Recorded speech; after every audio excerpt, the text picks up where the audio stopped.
फेरि पनि हामी तपाईँहरूलाई नानी बाबुहरू सबैजनालाई चाहिँ हामी अरू एक्टिभिटिजमा पनि पार्टिसिपेट गराउनेछौँ है। सुरुमा चाहिँ युनिसले भन्नेछ, त्यसपछि अनमोल अनि मेसाकले भन्नेछ है। सबैजनालाई जय मसी। मेरो नाम चाहिँ युनिस भुटाल। म आज उत्पत्ति 1देखि 5सम्म भन्न गइरहेको छु। आदिमा परमेश्वरले आकाश र पृथ्वी सृष्टि गर्नुभयो। पृथ्वी आकार बिनाको शून्य थियो, अथवा समुद्रमाथि अन्धकार थियो। परमेश्वरको आत्मा पानीमाथि परिभ्रमण गर्दै हुनुहुन्थ्यो। अनि परमेश्वरले भन्नुभयो उज्यालो होस्, तब उज्यालो भयो। र परमेश्वरले उज्यालोलाई हेर्नुभयो, त्यो असल थियो।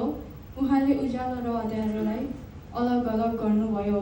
परमेश्वरले उज्यालोलाई दिन र अँध्यारोलाई रात भन्नुभयो। साँझ पर्यो र पहिलो दिन। आमेन।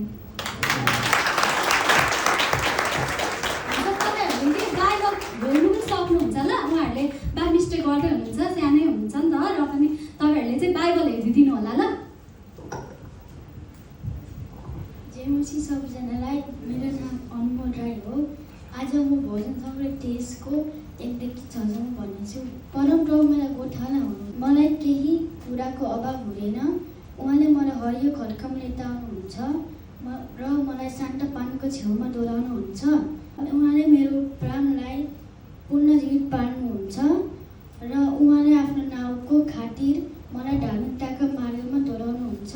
मृत्युको अन्धकारमय घाँटी भएर जानु पर्यो तापनि म कुनै खतरा देखिडरने छैन, किनकि तपाईँ मेरो साथमा हुनुहुन्छ। तपाईँको लट्ठी र तपाईँको लौरोले मलाई सान्त्वना दिन्छन्। मेरा शत्रुहरूका सामुन्ने तपाईँले मेरा निम्ति भोज तयार पार्नुहुन्छ। तपाईँले मेरो शिर तेलले अभिषेक गर्नुहुन्छ र मेरो कचौरो भरेर बोकिन्छ।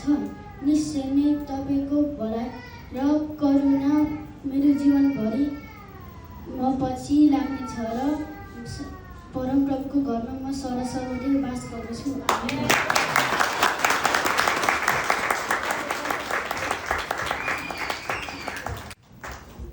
जय मसी सबैजनालाई। मेरो नाम मेसाक Tamang.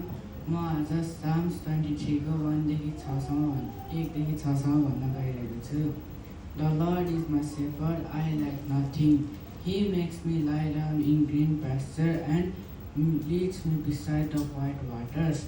He refreshes my soul and guides me along the right path. Even though I walk through the darkest valley, I fear no evil, for you are with me. Your rod and your staff, they comfort me. You prepare a table before me in the presence of my enemies. You anoint my head with oil, my cup overflows. Surely your goodness and love will follow me all the days of my life. I will dwell in the house of the Lord forever. Amen.